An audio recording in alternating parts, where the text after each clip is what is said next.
And also related with drought, of course, because we are trying to improve the conservation of the soils, specifically in the Caribbean region, that we have most problems there. So this is our strategic. I hope they will be useful for you all. Thank you very much. Yeah, and thank you very much for keeping in time. Perfect, up to now. Next speaker, we have Mr. Edward Samurivu from Zimbabwe. He is director in the Ministry of Environment and Natural Resources. I can do it from here? I can do it from here. You can, if I think you have a microphone? Yes. Then you. I hope they are hearing me. Can you hear me? Thank you very much. Thank you, moderator. Thank you for giving us an opportunity to share our experiences in drought management in Zimbabwe. Maybe for those who may not know, Zimbabwe is in Southern Africa, and it's a subtropical country. And being a subtropical country, we definitely droughts are a common phenomenon.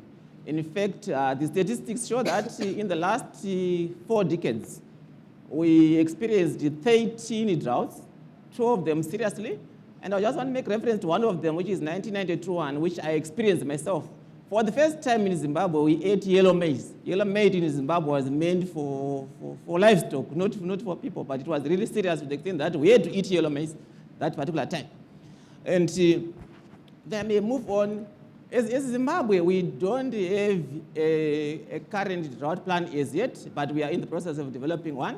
But we would want to acknowledge assistance from the Secretariat, where we got assistance to do a desk study, so that we come up with a framework of action, how we are going to come up with our drought plan, and that is work in progress. But however, we do have a 1996, a very outdated document as the drought plan. So definitely we need a new drought plan, which we are going to come up with. So we really acknowledge the Secretariat for the support you have given us. So without a drought plan, how are we managing? How are we doing our work? How are we managing? How are we preparing for drought? We have got what we call a Civil Protection Act.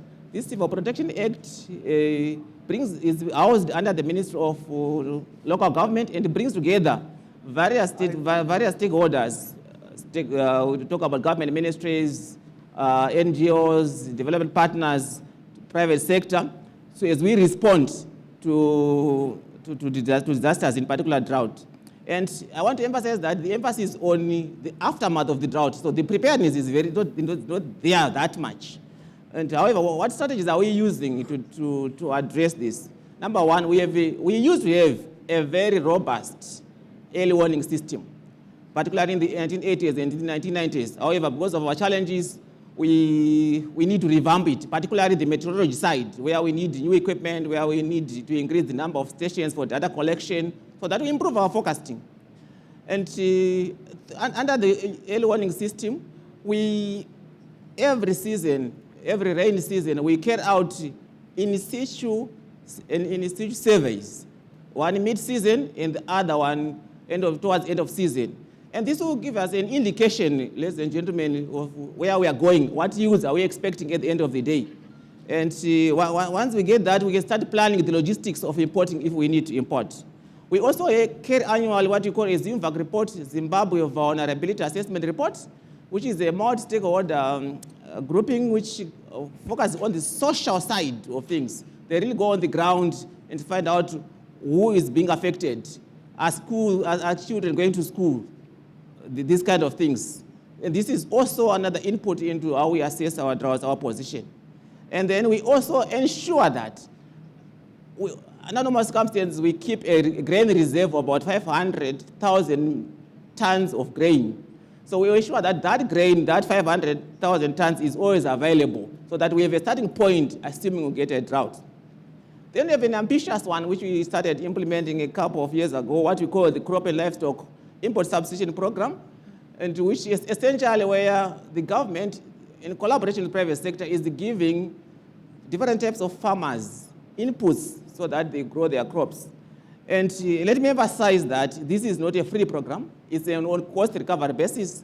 Of course, we'll hear one of the sub-programs of that big program, which is called the Presidential Input Scheme, where, of course, for the vulnerable groups, that is a free program, but the rest is actually coast recovery program.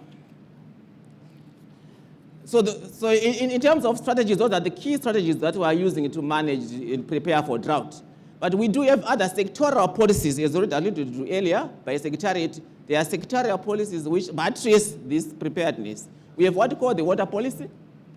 We have got the water policy, which Zimbabwe as a country is a well-dammed country. But we have about 10,000 big and small, medium-sized dams which we use for irrigation. But we're still constructing more because the country is big. But I also want to emphasize that even if we get a good rainfall, ladies and gentlemen, there are areas already that will still receive perpetually very little rainfall. So those areas are perpetually in drought. So we need to also provide for those. So the water policy essentially was saying let's focus on doing more, providing water, particularly in drought. Where do we sink bores, etc., etc. We also have the irrigation policy. We are saying we have the water. How do we take the water to the field? And that's where we need a lot of investment there as well in terms of taking the water from the dams to the field. And we have also the climate policy. We also have the food and nutrition policy. This one focuses mainly on, not only on supply of food, it also focuses on the nutrition of the people. We find that with other interventions in that scenario, we include providing feed to schools, etc., etc., etc. Then we have the science policy. It's the science and technology innovation policy, where we're saying, because we're a drought-prone country, what do? We need to ensure that we develop drought-tolerant crops. So research is thus very emphasized in terms of providing us with the innovative seeds. We need drought-tolerant crops. We also need, I don't want to call them, at least hard animals, hard livestock, so that we can at least attend to address that. We also have a challenge also in terms of our wildlife sector. Of course, this is in the marginal areas, and which also need which need resources. It was pointed out in the morning that Namibia did cover wildlife, so I hope we won't get that far, but we might also have to get that far to cover our wildlife because of challenges we have with drought, particularly in those areas. And so in conclusion, Moderator, I would say that as far as Zimbabwe is concerned,